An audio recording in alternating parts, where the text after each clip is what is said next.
ses mains, il agira. Il agira. Ma vie est entre ses mains, il agira. Ta bénédiction dépend de lui, il agira. Ta vie est entre ses mains, il agira.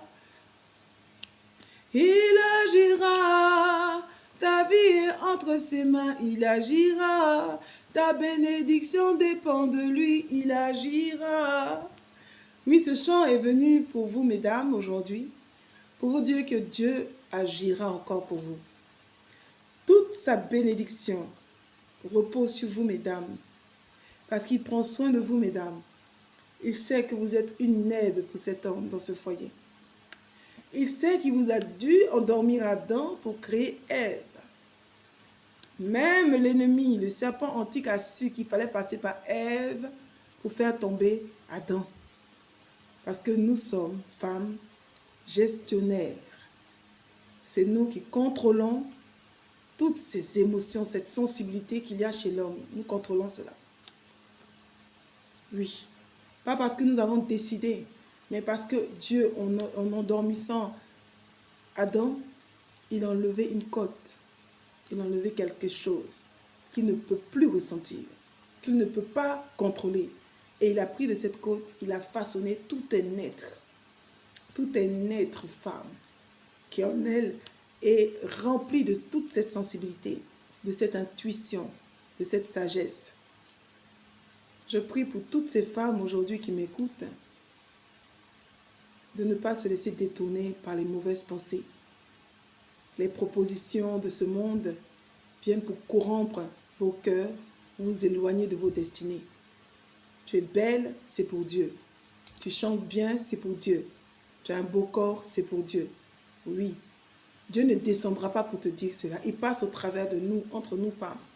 Il passe au travers de quelqu'un pour te dire, voilà le talent que tu as. Ce n'est pas pour aller servir le monde et ses vices. Ce n'est pas pour être esclave sexuelle. Ce n'est pas pour être dépendante affective. Mais c'est pour honorer Dieu dans ta vie, dans ta famille, dans cette nation. Tu dois l'honorer. Connais ta place. Sois une femme de valeur, une femme de victoire. Mesdames, nous sommes dans le livre de Jean.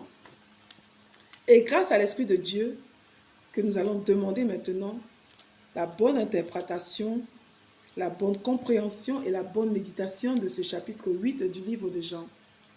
Gardons un foulard à notre tête pour honorer Dieu et les anges qui nous entourent.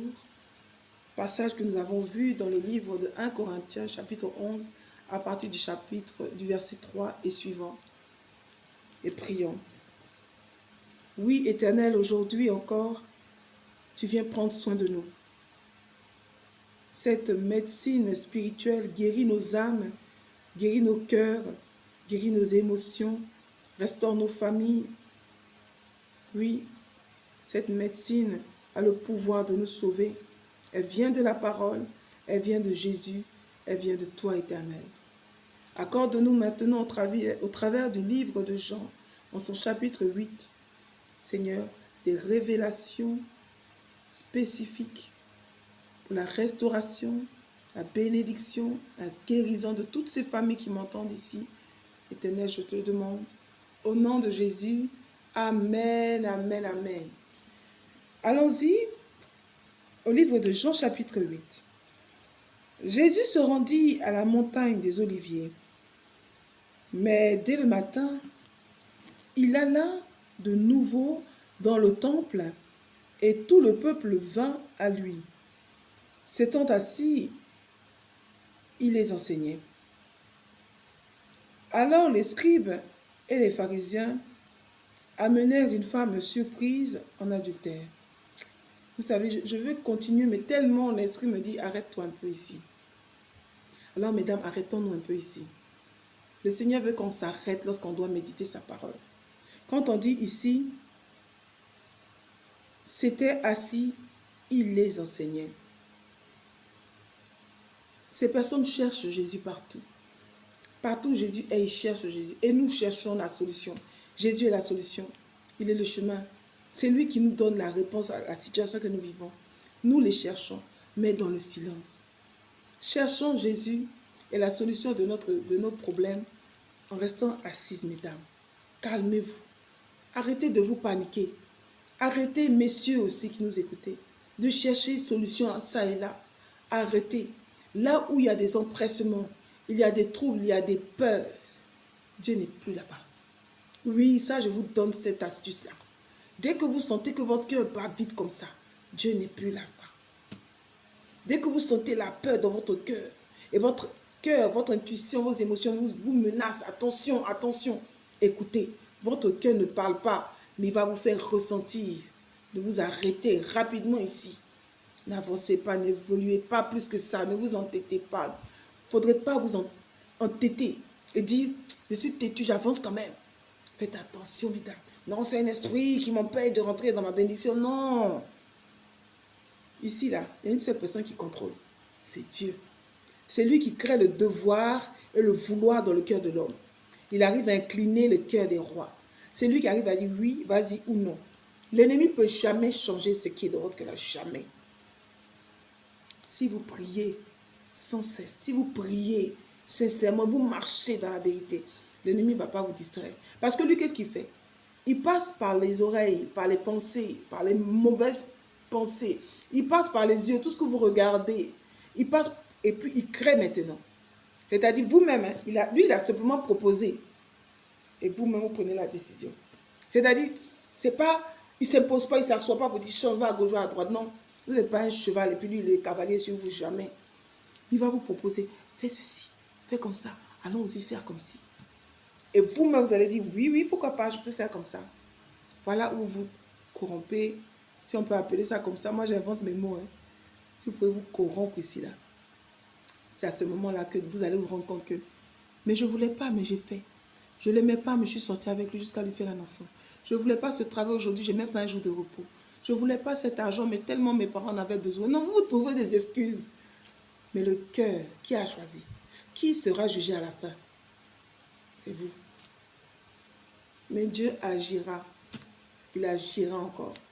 Il va agir en votre faveur. Si vous avez un cœur droit, si vous connaissez, reconnaissez vos fautes, Dieu sauve les personnes qui ont le cœur droit.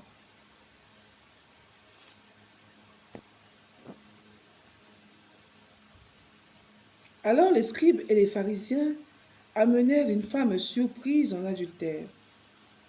Voici nos sujets, mesdames.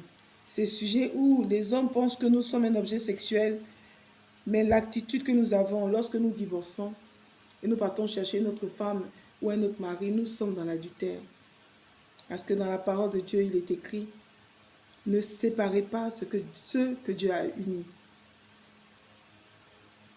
Dans l'Ancien Testament, Moïse a permis des divorces à cause de l'endurcissement de vos cœurs. Mais moi, je dis que personne ne sépare ceux que Dieu a unis. Car eux deux, ils forment une seule chair. Nous sommes dans l'adultère. Lorsque nous divorçons, Dieu n'est plus là-dedans. Parce que Dieu est dans la victoire. Et qui dit victoire dit combat. Qui dit combat dit triomphe. Vous ne pouvez pas avoir une difficulté, puis tout de suite vous courez. Non, j'ai trop prié pour ce monsieur. J'en peux plus, j'ai trop supporté cette femme. Oui, mais c'est normal, c'est toi qui as prié, c'est lui qui a supporté. Mais l'Esprit de Dieu, il a intervenu à quelle heure? Laissez le Saint-Esprit faire ce palabre. Il n'y a pas besoin de parler, de prier, de s'irriter à tout moment. Ne portez pas des fardeaux trop lourds pour vous. Jésus lui-même dit dans sa parole, venez à moi, vous tous qui pleurez de lourds fardeaux. Pourquoi tu portes ton fardeau jusqu'à ça va te pousser au divorce? J'ai pas envie de vivre ça, bien sûr. C'est impossible de vivre un homme insupportable, méchant, toxique, brutal même, violent, qui vous agresse tous les matins de manière verbale, qui ne participe à rien du tout. L'éducation des enfants, la scolarité, la nourriture, bref. Mais c'était le choix de qui? On ne vous a pas forcé, mesdames. Et quand bien même on vous a forcé, Dieu ne laisse rien se faire sans sa volonté. Il peut permettre, mais il dit, là où le péché a abondé, sa grâce surabonde. Il suffit de revenir vers lui afin qu'il change cette mauvaise situation en sa faveur. Et il dit bien, tout concourt au bien de ceux qui l'aiment. Parce que tu as aimé Dieu. ce que tu vis là, ça a concouru à ton bien. Dieu sait comment il va orienter, arrêter cela. Mais il faille que tu viennes vers lui. Parce qu'il sera impossible pour toi de traverser cette épreuve. Impossible. C'est un véritable feu, mesdames. Je sais. Je connais la souffrance de ce que beaucoup se plaignent ici. Et je vous dis toujours, louez Dieu pour vos difficultés, pour vos épreuves. Louez-le. Et dites, Seigneur, je te bénis, je te loue. Et je suis débarrassé de mes ennemis. Parce que dès le moment où vous prenez contrôle de cette situation et vous louez le Seigneur, vous reconnaissez que Dieu a permis cela pour que j'ouvre les yeux désormais sur cet aspect. Pour que je ne néglige plus cet aspect. Pour que je prenne maintenant mon rôle au sérieux ici. Pas pour que je fuis. Oui. Que Dieu vous accorde la sagesse ici, mesdames. Et la grâce de le servir dans toute situation. Que son nom soit honoré, glorifié. Au nom de Jésus. Oui, bien sûr, on a le droit de pleurer, on a le droit de murmurer, de se plaindre, mais pas à Dieu. Pas à Dieu. Il sait ce qu'il fait. Il n'est pas fou. Vous voyez l'image qui me vient à l'esprit? C'est comme cet arbre qui pousse très loin là-haut sur une montagne. Il est sur le roc et puis l'arbre pousse, ça donne des fruits. Ça donne des fruits quand même. Il n'a pas d'herbe. Il n'a pas autour de lui un environnement vert comme du gazon, mais il est dans la roche. Il a poussé jusqu'à porter du fruit. Le Seigneur me dit ici de te dire, toi qui m'entends, peu importe la difficulté où Dieu a voulu que tu sois, ne juge même pas la situation, au contraire, bénis-le afin de porter des fruits même dans cette difficulté. Bénis-le afin que la situation difficile là, se présente comme cet arbre sur le roc qui porte du fruit malgré tout. Quand bien même que tu es seul dans cette situation, quand bien même tu n'as pas tes sœurs auprès de toi, tes frères auprès de toi, tu es toute seule. Bénis le Seigneur, loue son saint nom, afin d'être débarrassé de tes ennemis, de doute et de peur. Débarrassé des médisants, de la méchanceté, de la moquerie. Et Dieu va transformer ce célibat en victoire. Cette pauvreté, cette solitude en victoire. Vous êtes des femmes de victoire. Dieu va faire de vous des véritables lumières pour vos familles, pour cette nation au nom de Jésus. Verset 4. Et la plaçant au milieu du peuple, ils dirent à Jésus, « Maître, cette femme a été surprise en flagrant délit d'adultère. Moïse, dans la loi, nous a ordonné de lapider de telles femmes. Toi donc, que dis-tu » Il disait cela pour l'éprouver, afin de pouvoir l'accuser. Mais Jésus, s'étant baissé, écrivait avec le doigt sur la terre.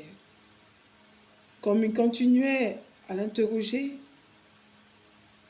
il se releva et leur dit, « Que celui de vous qui est sans péché jette le premier la pierre contre elle. » Qui jette le premier la pierre contre elle.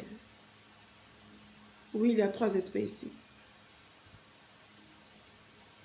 Ceux qui accusent, le groupe de ceux qui accusent, ceux qui jettent les accusations, ceux qui pointent du doigt.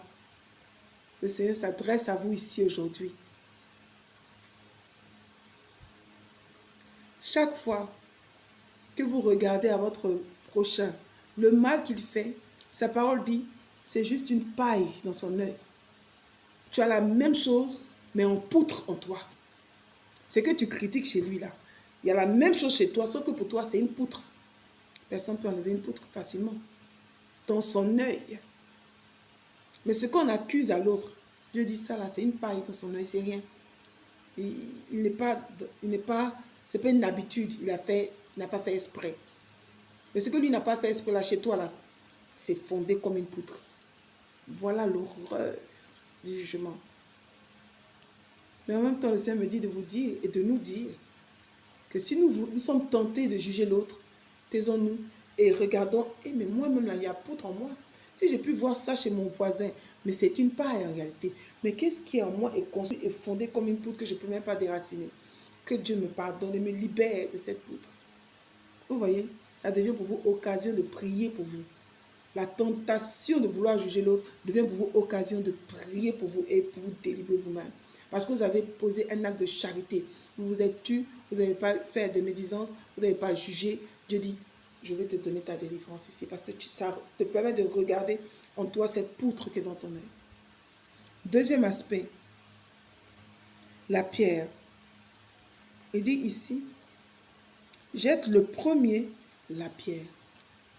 Oui, à part cet objet dur, qui ici on lance, ça peut blesser, ça peut même tuer, selon sa taille. Le Seigneur dit, quelle est cette dureté de cœur? Quelle est cette dureté de cœur que nous avons qui fait qu'autour de nous, les gens ne peuvent même plus accueillir un sourire venant de vous, un pardon, une charité. Allons-y dans les supermarchés. Tout le monde a le visage froissé, comme si on est frustré. On vient pour faire des emplettes. Ça devrait être un plaisir. Ah, j'achète ci. Ah, j'achète ça. Ah, j'aimerais bien prendre ça, mettre chez moi. Ah, je vais faire cette décoration. Ah, je vais prendre cette nourriture, je vais essayer ça. Mais tout le monde est froissé. Son visage est amer. On est dans la circulation, les visages sont fermés. Ah oui, c'est la dureté de la vie, la cherté de la vie. D'accord, mais nous allons partir, mourir et laisser ça. À quelle heure nous allons sourire? Parce que nous serons déjà morts. Mortes aussi pour mes sœurs avec qui je parle ici. Allons dans l'éducation. Les professeurs même qui enseignent, ceux-là même qui sont là, comme qui sont censés être des éducateurs. Le visage est serré, frustré, amer. Les étudiants même qui sont sacrifiés, livrés à eux-mêmes, ne font que subir le sort qui est réservé pour eux. Ils sont comme sacrifiés. Des générations, 10 ans, 20 ans de jeunes sacrifiés qui n'apprennent rien parce qu'il n'y a plus de profs, il n'y a plus d'étudiants qui veulent donner même des cours, il n'y a plus d'enseignants, il n'y a plus d'éducateurs, plus personne ne veut se donner à cœur joie. Le cœur est endurci. Quelle est cette pierre qui fait qu'on arrive à juger, à condamner l'autre? Parce qu'au fond de nous, on est amer. Donc on prend toute cette amertume et on part pour condamner Jésus à la croix. Crucifiez-le! Parce qu'on souffre, on a trouvé quelqu'un qui va porter nos souffrances. Parce qu'on souffre, on a jugé cet homme, on a jugé cette femme. On évolue, hein, mais ça parle de la dureté de nos cœurs, cette pierre. Et ici, il termine en disant, contre elle. C'est vrai, nous sommes entre nous femmes, mais le elle ne parle pas de femmes. Oui, le elle ne parle pas de femmes. Le fait de prendre, on dit, que cela de vous qui est sans péché, donc innocent, jette le premier la pierre contre elle. Moi, j'aimerais dire une chose ici. La parole de Dieu, qui vient pour nous éduquer, qui vient pour nous enseigner, pour nous consoler, n'a rien fait de mal. Pourquoi vous la rejetez? C'est Jésus qui est mort à la croix. C'était ni nos frères, ni notre frère, ni notre cousin. C'était même pas un voleur. Pourquoi on le rejette? Cette parole qui vient comme une épée, on dit bien une épée à double tranchant. Pourquoi on n'utilise pas cette parole? Dans les coins des rues, des évangélistes annoncent cette parole. À la radio, sur les réseaux sociaux, ils annoncent cette parole. Nos Bibles annoncent cette parole. Dans nos églises, nos assemblées, les méditations de la Bible annoncent la parole de Dieu. Pourquoi? À cause de l'endurcissement de nos cœurs. Nous sommes les premiers à rejeter cette parole. À rejeter cette parole. Pourquoi nous sommes les premiers à rejeter la parole qui peut nous sauver? Qui a le pouvoir de nous sauver. Je rends grâce à Dieu parce que vous comprenez ce qui est caché ici. Les théologiens, même l'intelligence artificielle ne pourra pas interpréter ce que l'Esprit nous a permis de comprendre ici. Arrêtons de rejeter la pierre. Arrêtons de rejeter la pierre sur la parole, d'endurcir notre cœur à ne pas accueillir cette parole. C'est la phrase qui est cachée ici. Arrêtons de juger cette parole. Nous ne sommes pas meilleurs. La parole vient nous dire, voilà ce que nous pouvons faire pour honorer Dieu, pour être meilleurs. Ne rejetons pas la parole. ne soyons pas endurcis. La parole a le pouvoir de nous sauver. Je prie maintenant que Dieu lui-même, dans sa parole, nous accorde la délivrance, qui nous libère des ronces, des soucis de ce monde, des pierres de ce monde, de la méchanceté, de la rancune, qui nous libère de toute forme d'addiction, de mensonge, de corruption, de vice, qui nous libère de toute forme d'esclavage psychologique, émotionnel, spirituel, qui brise les chaînes de l'envoûtement, de la sorcellerie, et qui nous accorde une totale libération pour nous, nos enfants, notre famille et pour notre nation, au nom de Jésus. Amen, amen, amen. Verset 7. Comme il continuait à l'interroger, il se releva et leur dit, « Que celui de vous qui est sans péché jette le premier la pierre contre elle. » Et s'étant de nouveau baissé, il écrivait sur la terre. Quand ils entendirent cela, accusés par leur conscience, ils se retirèrent un à un, depuis les plus âgés jusqu'au dernier. Et Jésus resta seul avec la femme qui était là au milieu. Alors, s'étant relevé et ne voyant plus que la femme, Jésus lui dit, « Femme, où sont ceux qui t'accusaient?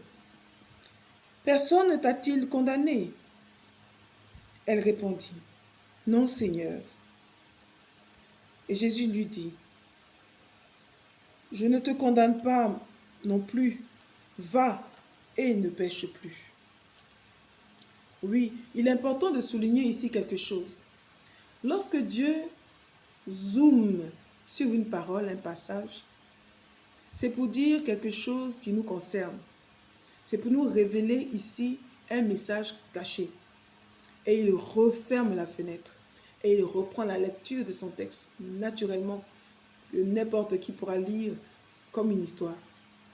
Mais seuls ceux qui ont des oreilles pour entendre, des yeux pour voir, un cœur pour accepter les ordonnances de Dieu, pourront accepter d'interpréter cela comme ça et pourra grandir facilement et servir Dieu rapidement même. Oui, ce sont des grâces, ce sont des pépites de la parole qui sont révélées aux enfants de Dieu, les plus humbles, les plus petits, ceux qui se font tout petits, ceux qui disent « Je ne sais rien, montre-moi le chemin, Seigneur ». Allons-y pour les versets suivants.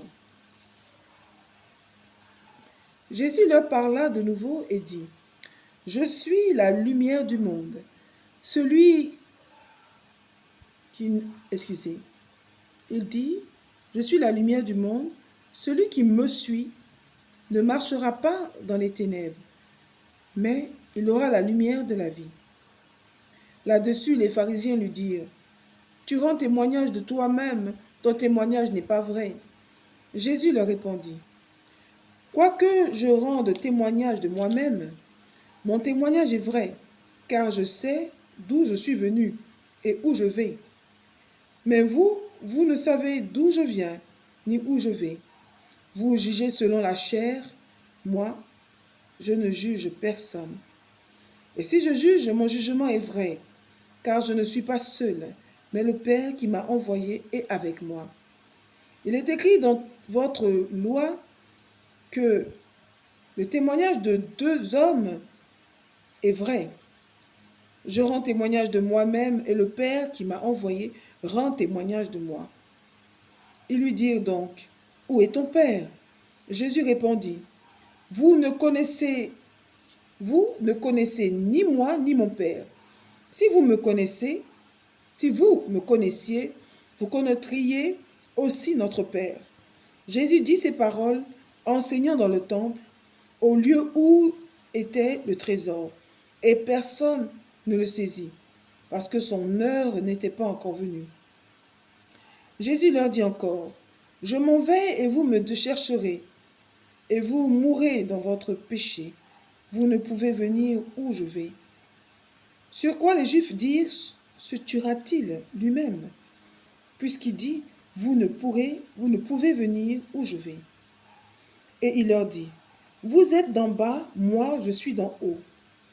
Vous êtes de ce monde, moi je ne suis pas de ce monde. C'est pourquoi je vous ai dit que vous mourrez dans vos péchés. Car si vous ne croyez pas ce que je suis, vous mourrez dans vos péchés. Vous savez, Jésus est pour tous les humains le visa du ciel. Oui, j'ai envie de dire ça comme ça. C'est-à-dire, tu dis que tu aimes le Père. Il dit, bon, va chercher ton visa et puis tu viens. Et puis le visa, c'est de croire en Jésus. Tu ne crois pas en Jésus, tu es mort. C'est-à-dire parce que ton péché là, tu ne peux pas t'arrêter de pécher. Mais quand tu crois en Jésus, ce péché que tu ne peux pas t'arrêter là, a déjà été payé au prix du sang. On n'a plus besoin de te tuer. C'est absorbé par le sacrifice de Jésus à la croix. C'est pour ça que quand les personnes viennent vers vous pour vous dire ne croyez pas en Jésus, ce sont des religions européennes, occidentales, nous avons nos ancêtres. J'ai envie de dire, wallahi, vos ancêtres ne pourront jamais mourir à vos places. Aucun sacrifice que vous allez faire de mouton, de poulet ou de crabe ne pourra sauver vos âmes. Quand vous allez vous éteindre un matin, vous allez voir que la chair ne vit plus, mais l'âme, l'esprit, vous allez vous voir vous-même. Et vous allez dire, mais quelle est cette souillure qui se trouve sur mon corps? Mon corps est couché là, mais qu'est-ce que je suis moi finalement? C'est là que vous allez vous rappeler que hier, une femme de victoire, vous avez entendu une dame parler, prêcher, que Jésus est le visa du ciel. C'est lui qui vous permet d'effacer vos péchés par sa mort à la croix et vous faire rentrer dans le royaume des cieux, sans escale. Je ne vais pas forcer ici. Je parle à ceux qui sont déjà sauvés. Oui, oui.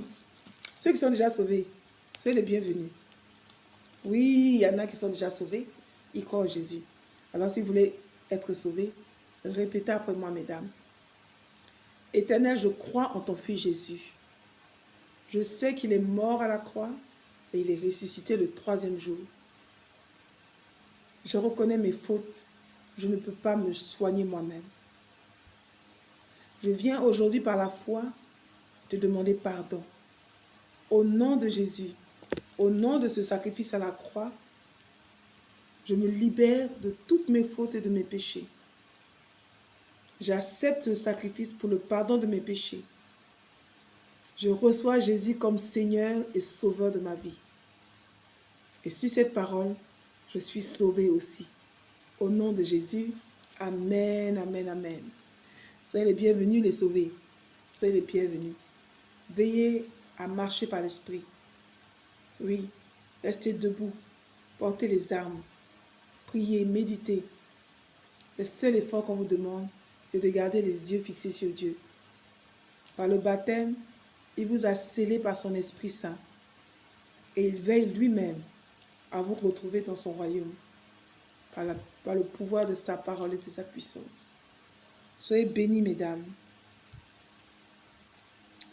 Verset 29. C'est pourquoi je vous ai dit que vous mourrez dans vos péchés, car si vous ne croyez pas ce que je suis, vous mourrez dans vos péchés.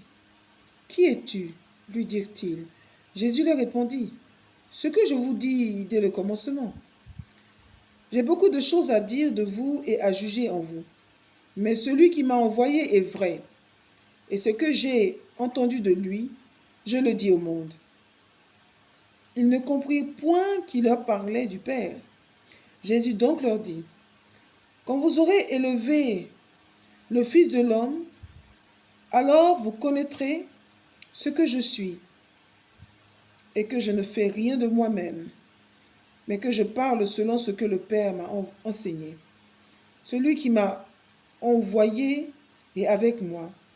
Il ne m'a pas laissé seul parce que je fais toujours ce qui lui est agréable. Oh Seigneur, que cela soit notre partage. Donne-nous de faire toujours ce qui t'est agréable. Comme Jésus parlait ainsi, plusieurs crurent en lui. Et il dit aux Juifs qui avaient cru en lui, si vous demeurez dans ma parole, vous êtes vraiment mes disciples. Je m'arrête ici. Tu dis que tu es enfant de Dieu, que tu es chrétien, mais tu ne lis jamais la parole.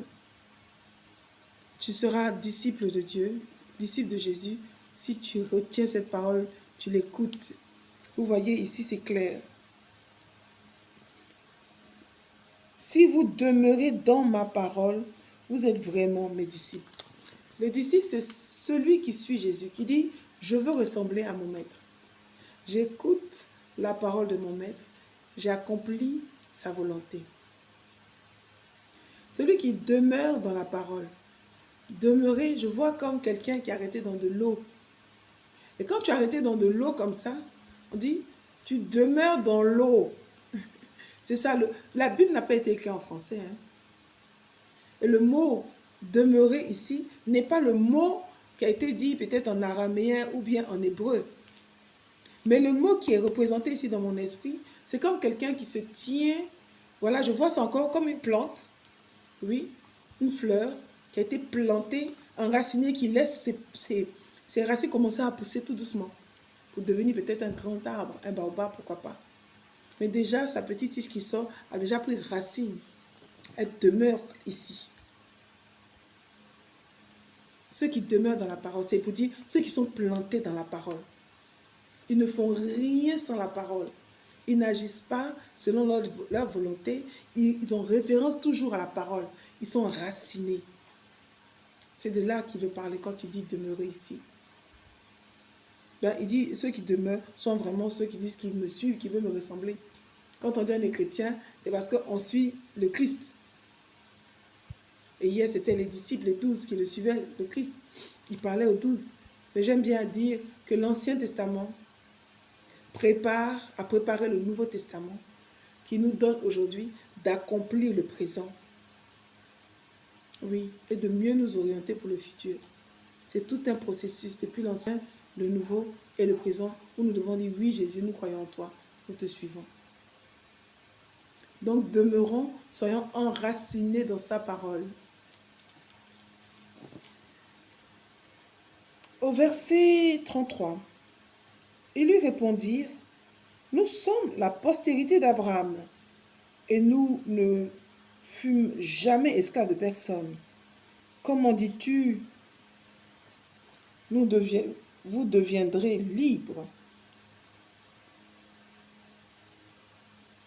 Ah oui, excusez-moi, je sautais un passage, le verset 32, qui est très important, qui dit, vous connaîtrez la vérité et la vérité vous affranchira.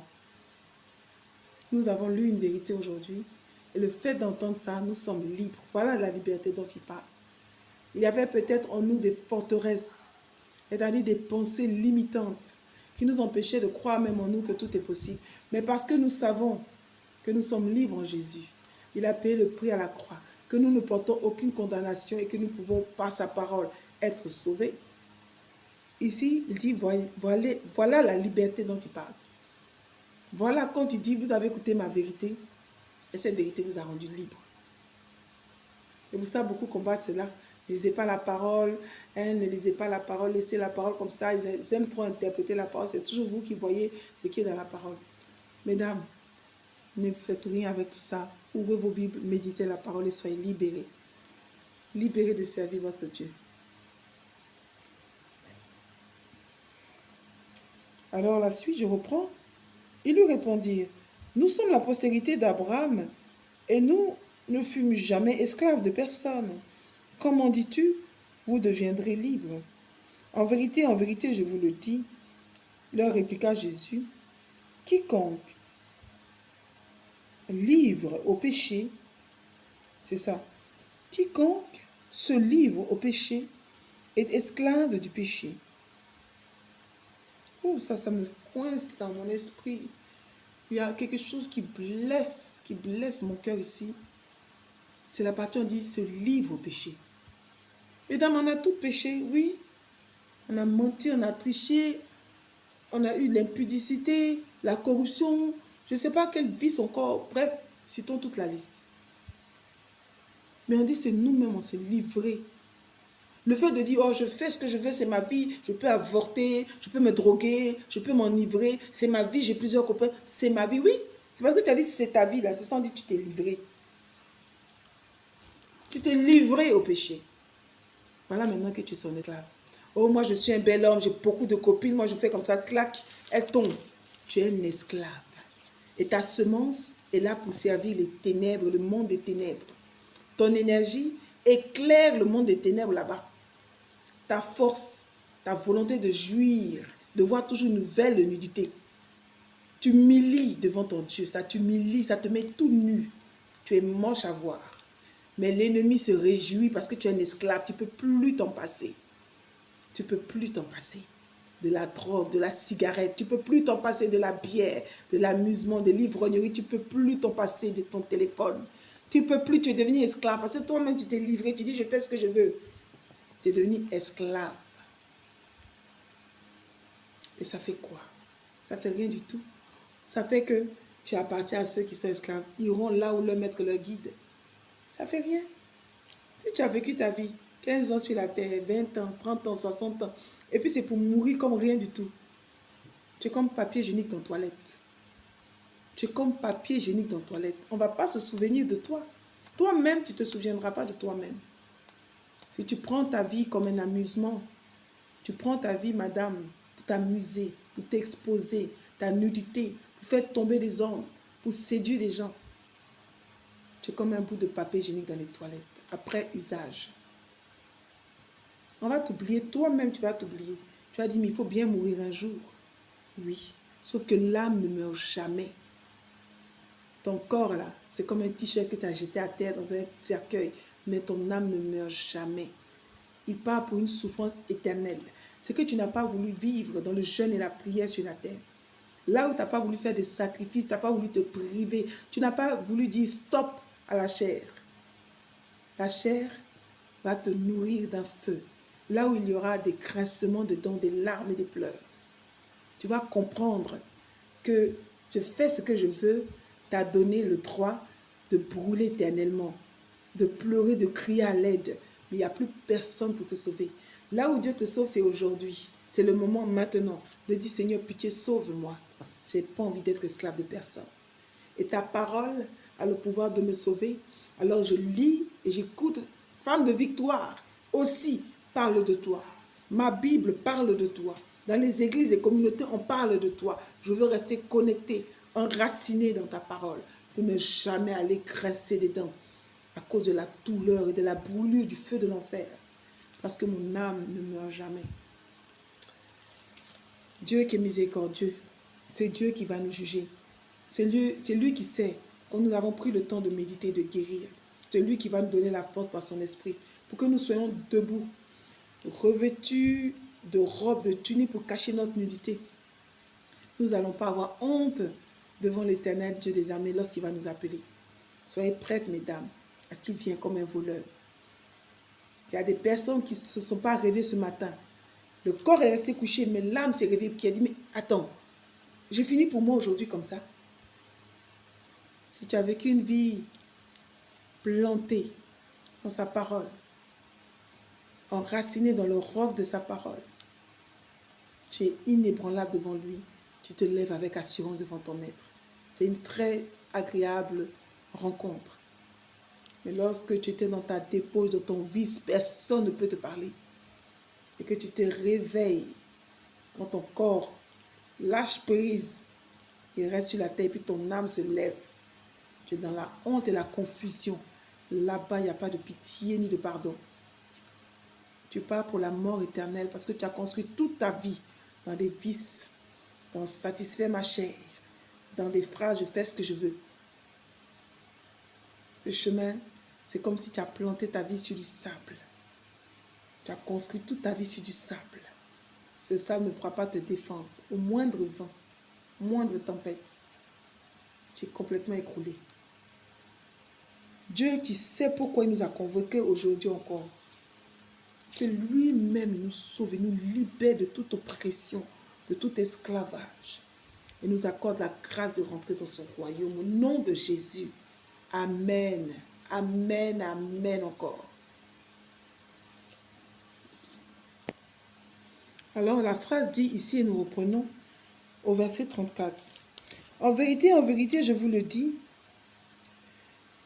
leur répliqua Jésus, quiconque se livre au péché est esclave du péché. Or l'esclave ne demeure pas toujours dans la maison, le Fils y demeure toujours. Tu es dans une assemblée, dans une chorale, tu es dans l'œuvre de Dieu, tu fais des évangélisations, mais parce que tu t'es livré au péché, tu ne demeures pas toujours chez ton maître. Oui, celui que tu prétends aimer, Jésus, le péché même va te retirer de là. Fais attention, détourne-toi, et si tu ne peux pas, crie à Jésus, sauve-moi Jésus, sauve-moi. Parce que si tu m'attends, Seigneur, nous allons tous partir en enfer. Fais tout pour me sauver, Jésus. Sauve-moi, Éternel. Sauve-moi par ton Fils Jésus. Fais des prières comme ça, éjaculatoires. Criez à Dieu. Des prières qui font saigner le cœur de Dieu. Il viendra vous chercher, mesdames. Il viendra vous chercher. Si donc le Fils vous affranchit, vous serez tellement libre, réellement libre. Je sais que vous êtes la postérité d'Abraham, mais vous cherchez à me faire mourir, parce que ma parole ne pénètre pas en vous. Je dis ce que j'ai vu chez mon Père, et vous, vous faites ce que vous avez entendu de la part de votre Père. Ils lui répondirent, notre Père, c'est Abraham. Jésus leur dit, si vous étiez enfants d'Abraham, vous feriez les œuvres d'Abraham. Mais maintenant, vous cherchez à me faire mourir, moi qui vous ai dit la vérité, que j'ai entendue de Dieu. Cela, Abraham ne l'a point fait. Vous faites les œuvres de votre Père. Ils lui dirent, nous ne sommes pas des enfants illégitimes. Nous avons un seul Père, Dieu. Jésus leur dit, si Dieu était votre Père, vous m'aimeriez, car c'est de Dieu que je suis sorti et que je viens. Je ne suis pas venu de moi-même, mais c'est lui qui m'a envoyé. Pourquoi ne comprenez-vous pas mon langage? Parce que vous ne pouvez écouter ma parole, vous avez pour, vous avez pour père le diable, et vous voulez accomplir les désirs de votre père. Il est meurtrier, il a été meurtrier dès le commencement, et il ne se tient pas dans la vérité, parce qu'il n'y a pas de vérité en lui. Lorsqu'il profère le mensonge, il parle de son propre fond, car il est menteur et le père du mensonge. Et moi, parce que je dis la vérité, vous ne croyez pas. Qui de vous me convaincra de péché? Si je dis la vérité, pourquoi ne me croyez-vous pas? Celui qui est de Dieu écoute les paroles de Dieu. Vous n'écoutez pas parce que vous n'êtes pas de Dieu. Les Juifs lui répondirent, vous voyez, ici j'aime bien dire, ne forcez pas la parole de Dieu parce que Dieu se propose. Et lorsque vous parlez à quelqu'un, il commence à s'énerver, il ne veut rien entendre, priez pour lui. Il n'est pas de Dieu, il ne peut pas reconnaître la voix de son Père. Priez simplement pour lui. Et quand Dieu veut sauver son enfant, il dit, mes brebis reconnaîtront la voix. Lorsqu'on va venir vers quelqu'un et puis il va se rendre compte que c'est son Père qui l'appelle, il va venir. Il va vous écouter, il va poser des questions et il viendra vers vous. Mais lorsque l'autre se braque, il commence à crier, il veut fuir. Il n'est pas de Dieu. Faites attention, mesdames. Il y a sur cette terre des démons humains. Je vous ai dit ça la dernière fois lorsque nous avons lu les premiers chapitres de Lévitique. Faites attention. Il y a des démons humains. Jésus a dit dans sa parole dans le Nouveau Testament, lorsqu'il parlait des 12 apôtres, il dit, c'est moi qui ai choisi les 12 apôtres. Mais parmi vous, il y a un démon. Ce n'est pas moi qui le dis. Oui, il y a sur cette terre des personnes qui sont humaines, mais qui sont sorties des eaux, des forêts, des pratiques sataniques, maléfiques, de marabouts, et qui sont venus au monde. Pensons faire plaisir à une maman qui allait consulter toutes ces pratiques-là. Ils ont donné naissance à des démons sans s'en rendre compte. Les démons sont des entités invisibles, méchants, qui se trouvent dans les lieux célestes, mais qui peuvent prendre chair en nous lorsque nous nous trouvons dans des vices, Lorsque nous nous trouvons dans des mauvaises pratiques, dans des mauvaises alliances et liaisons, nous pouvons donner naissance à des êtres comme ça. Il faut faire attention, mesdames. Dieu qui sait ce qu'il fait, il saura vous protéger, il saura vous sauver. Faites attention à vous, mesdames. Vous portez la vie. Et toi, oui, toi qui ne portes pas la vie, toi qui n'as pas eu cette grâce de porter la vie, le Seigneur dit, tu es mon enfant. Avec ou sans enfant, je te reçois, tu es ma fille. Parce que tu crois en moi, vis ta vie. Sois une mère pour ces enfants qui n'ont pas de mère. Sois une grande sœur pour ces jeunes filles qui n'ont pas de grande sœur. Sois une référence, un repère idéal pour cette génération. Tu as beaucoup de rôles à jouer toi seul. Donc ne t'attarde pas sur un sort ou bien sur une disposition innée. Ne t'attarde pas. Celui qui est de Dieu écoute les paroles de Dieu. Vous n'écoutez pas parce que vous n'êtes pas de Dieu. Les Juifs lui répondirent, n'avons-nous pas raison de dire que tu es un Samaritain et que tu as un démon? Jésus répliqua, je n'ai point de démon, mais j'honore mon Père, et vous m'outragez. Je ne cherche point ma gloire, il en est un qui la cherche et qui juge. En vérité, je vous le dis, si quelqu'un garde ma parole, il ne verra jamais la mort. Vous savez, il y a des sujets comme ça. La cherche et qui juge au verset 50. Et l'autre verset 51. Il ne verra jamais la mort. En vérité, je vous le dis. Si quelqu'un garde ma parole. Mesdames, gardons la parole de Dieu. Gardons, restons enracinés, portant des fruits. Maintenant, lui dirent les Juifs, nous connaissons que tu as un démon. Abraham est mort, les prophètes aussi. Et tu dis, si quelqu'un garde ma parole, il ne verra jamais la mort. Es-tu plus grand que notre père Abraham, qui est mort? Les prophètes aussi sont morts. Qui prétends-tu être? Jésus répondit, si je me glorifie moi-même, ma gloire n'est rien. C'est mon Père qui m'a glorifié.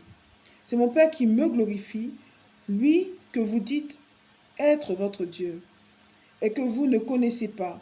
Pour moi, je le connais. Et si je disais que je ne le connais pas, je serais semblable à vous, un menteur. Mais je le connais et je garde sa parole. Abraham, votre père, a tressailli de joie de ce qu'il verrait mon jour. Il a vu et il s'est réjoui. Les Juifs lui dirent, tu n'as même pas encore 50 ans et tu as vu Abraham. Jésus leur dit, en vérité, je vous le dis, avant qu'Abraham fût, je suis. Là-dessus, ils prirent des pierres pour les jeter contre lui. Mais Jésus se cacha et il sortit du temple.